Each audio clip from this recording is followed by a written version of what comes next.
viewdhaanis subscriberii hangana subscriberiitiinis yoo kan ta'eetii gadi ta'e lammaffaa of arrabsuuf deemna kana quba gabaadhaa sirriitti. Akka sabaatti namittiin kun waan jettu jetteetti Oromoos diinummaa Oromoos qabdu sirriitti ibsiteetti fatta jechuudha. Garuu deebi'uuf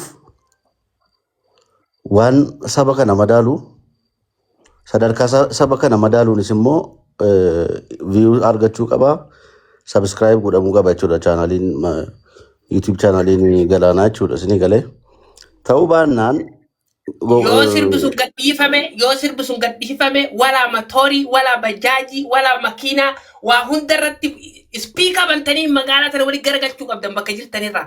Finfinnee keessa Adaamaa warri jirtan hundi keessan motorii keessaniif speaker keessa qopheeffadha. Sirriitti jechuudha maaliifi tuffii Oromoof qaban sirriitti agarsiisaniiru. Mo'amuu jara amananiiru. Sun injifannoodha baay'ee akka Oromootti. Garuu immoo hammas ta'u tuffii qabdi intalli haadha dahan barsiiftu nuun jette baay'ee waa'ee biyya bulchuu isin nu barsiisuu hin dandeessanii intalli haadha bulchuu maannoo haadha dahan gorsitu nuun jedheen baay'ee. Isa kan Itoophiyaa kanas nutu isinii kenna malee isin nutti himuu hin dandeessan nuun jedhe jechuudha. Kun baay'ee tuffii waan haasaa nuti jechuudha baay'ee miira keessa nu galchee jira. Kanaaf ijoolleen sirriitti waan deebii ta'u jechoota fayyadaman illee waan cimaa akka ta'u yaada miiraan ta'uu hin qabu waan bilchaataa ta'uu qaba. Namittiin ashmuriidhaan nu rukutte nutis garuu sirba qofaan immoo deebii deebisnee teenya taanaanis sirriin ta'u jechuudha. Oromoon tokkummaa isaa eeggachuu qaba. Isa siyaasaan gargar wal baasee gandaa gargar wal baasee tokkummaa isaa isa diiga kana qajeelchuu qaba jechuudha. Tokkummaan keenya sirriitti barbaachisaadha ammatti jechuudha. Injifannoon kun injifannoo saba Oromooti. Jarri sirriitti beekuu nuti nu galaan jiru.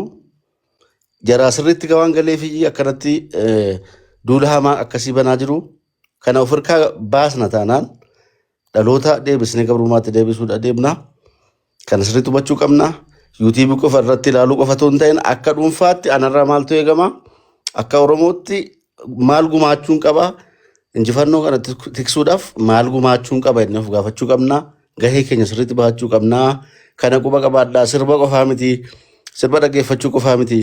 Akka dhuunfaatti hojii hojjetamu hundayyuu obbolaa koo obboleessa koo abdii wajjin tokkummaan qabu jabeessuun qaba. Isin akkuma kanaan deemuu qaba jechuudha. Hunduu yaada wal hubataa deemuu qaba. Sirriitti itti qophaa'uun barbaachisaadha. Kan isinii dabarsuun barbaadeetanii baay'ee galatoomaa mana kana bantanii dhimma kana qabatanii dhufuu keessaniif sirriitti viiyuun isaa akka inni ol ka'u akka irratti hojjettan abdii guutuun qaba. Galatoomaa. Koppiliinkii kuma dhibba lama seenaa koppiliinkii kuma dhibba lama. Ayyee injinar Tamkiin Sharaf galatoom ulfaadhu maki ijoollee dammaqsaa asliin faa yoo jiraatan fidaa naa deebisaa obsaas nu deebisaa.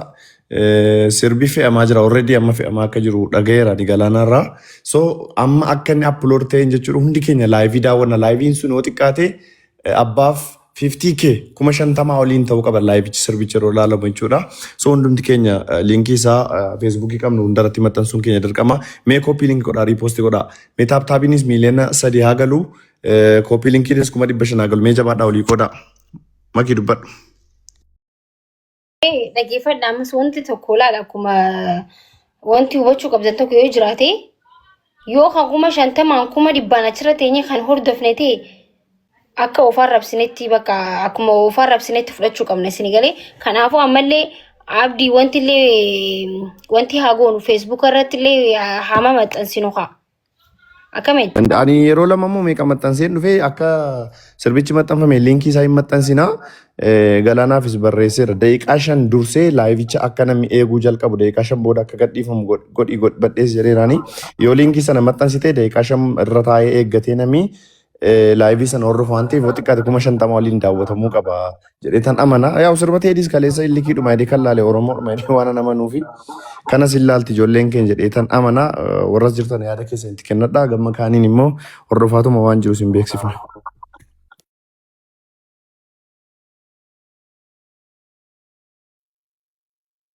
namoota feemasoota ta'anii mana banayyoo jiraatan akkas dhufan godha. Kun tokkummaadha. Waan hubachuu qabdan jabaadhaa hundi keessan. Tokkummaadha amma walitti qabamnee deemnee kumaatama ankuma dhibbaan teenya achi ilaaluun tokkummaa keenya ibsaa jechuun heddumina keenya ibsa abbootii biyyaa ta'uu keenya ibsa. Isin galee akkas godhuu qabna. Jabaadhaa ija bakka mataa keenya ol qabuu qabna baay'ee. Waan ija Oromoo jabeessu waan ija nu jabeessu ta'uu qaba. Jabaadhaa waan gaarii jalqabdanii galatooma nagaatti. Ayyee tamkiin galatoome ulfaadhu waan dhuftee yaadannoo kenniteefi mee ol nu galchaa gaa namoota ol nu gaggalchaa mubee kottu as deebi al tokko atis viidiyoo bani manni gadi bu'a waan ta'eef atis al tokko abdii bakkeen jira maan beektaa miti bakkeen jira bakkeen dhaabataara. Maali hin ari'amte moo maali? Obsaa Abdiisaa eessa kutesa? Namarraa fi maatu beektu mootii immoo. Salaam alaikum warahmatullahi wabarakatuh. Akkam jirtu warri kiristaanaallee nagaa qabdi Oromoo jirtani. Duraan dursa warruma isinuma warra ay jirtan kanneen iyyuu galatoonfachuu fedhaan akka kiyyetti akka u'uutitti maal yoo jettani akkanatti wayita waa galanuuf baruun kennayyuu tokko ta'uun kennayyuu bu'aaf mul'isa. Anamma viidiyoon an dalage amma wayitaan ay keessa osseene poostite viidiyoo hojjedhee dhufe.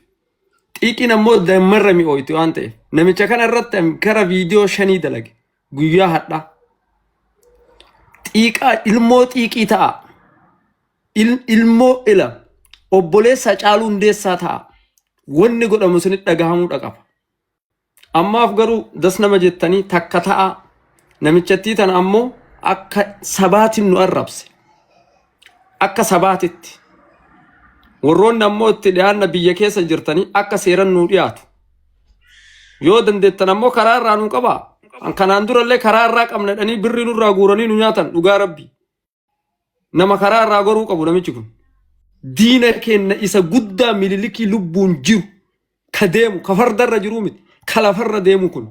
Anaka kiyya mililikii ilma isaa tikikkilanyaa mililikii jaarraa 21ffaa Teedii Afrooti. Osoo aangoo qabaate Oromoo na dhageeffadhu osoo humna qabaate abbaan isaa harka nurraa mureemi kuwwanna takka waan socho'u nurratti hin dhiisu guutuu xaragee nurraa dabarsa.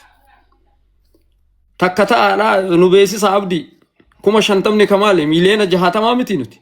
Maarafte ta silkii qabdu guutuu nu gabbaatee sirbi kun gadhiifamu laayifii teettee laaluu dhaqamte.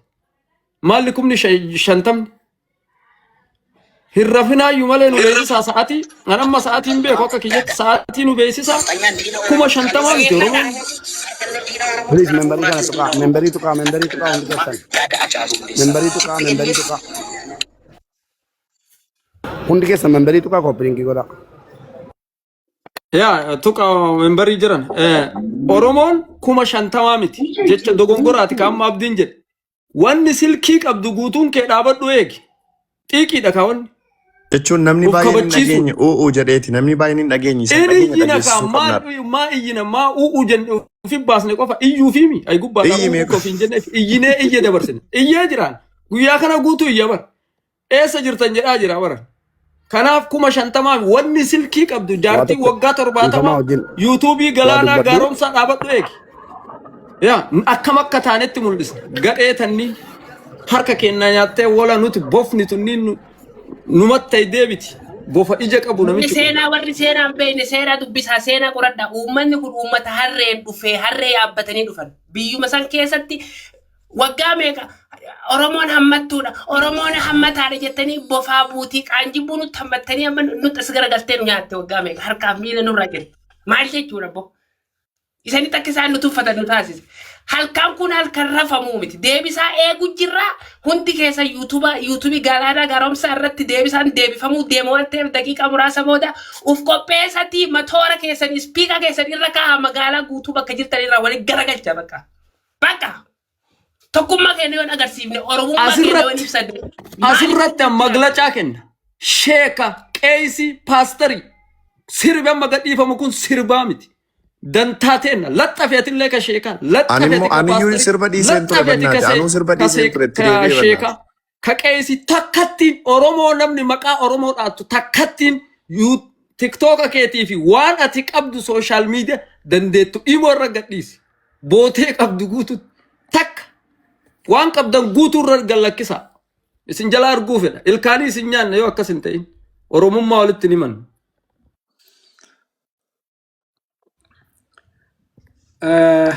Galatoomaa abdiin faan uwwuun abdii abbaa abdii meeriin baga nagaadhaan dhuftanii hundumti keessaniyyuu namootni haaraa isinitti ta'aa jiraatu yoo jiraate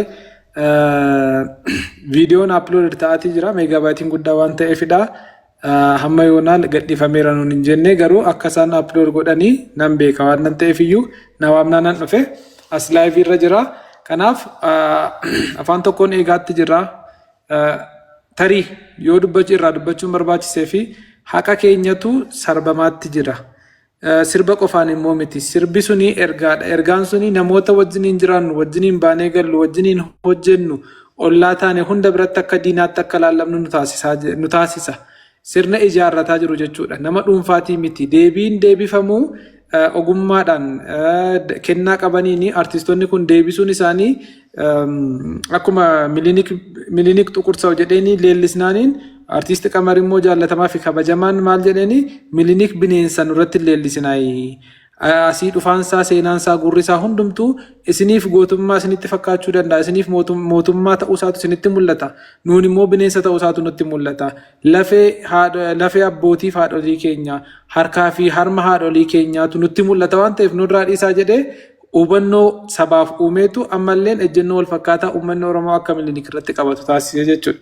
Kanaaf yeroo milinikii uummata weeraru immoo Oromoonni yeroo sanaa maal hojjetaa turan jedhamee komatamuunis kama jiru asliin seenuu mallattoo ergaa jira waan ta'eef namoonni modereetarii qabdanii. Galchi Anjalaabaa mubee. Tokkoffaa asdii galchaa ilaa waa tokko jira dhaggeeffadhaa uummanni keenya. Dhaggeeffadhaa wanni nu wal geenye kuni walgeettii tola akka hin taanee fi bareechaa dhaqasaa waa lama sadii balleessuu dhumne. Tokko jala deemtanii suuraa namichaa gad deebisuu ol deebisuun xiiqiin taatu arrabsuun xiiqiin taatu.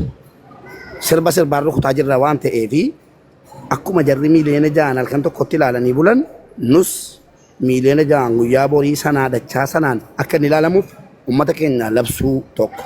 Lammaffaa immoo isa jarri ittiin ashaquudhaa ittiin sirbuudhaa dhufan sana bishaan itti naquudhaaf harreen yoo harree jedhanii malee jedha sirbichi afaan Amaariffaatiin yoo harreedhaan harree jedhan malee farda of seetii jedha gatii ta'ee fi boochisuudha.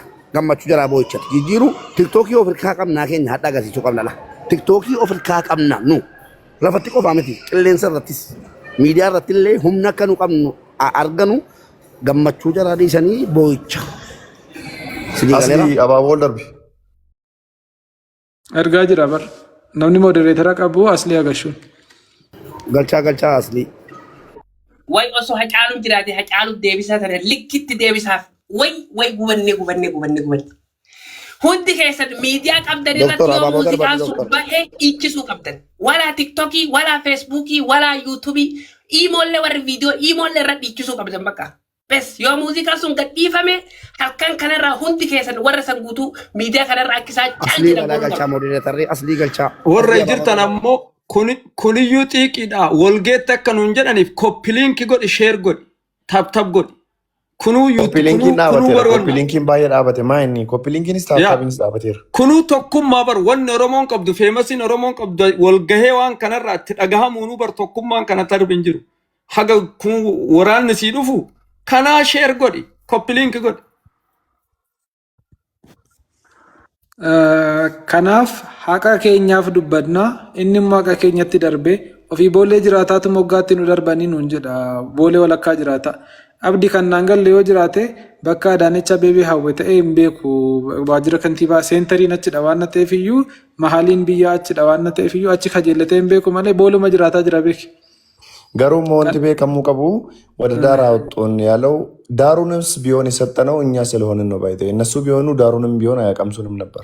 This reality ዳሪ ከኛ yoomnu nutti dhiisan as darbaniitu godina warroo gudru wallaggaatti uummata keenya kabajamoo hangi godina wallaggaatti daangaadhuma Oromoo keessa daariidhuma Oromoo keessa seenaniiti kan isaan morma namaa muranii eeboo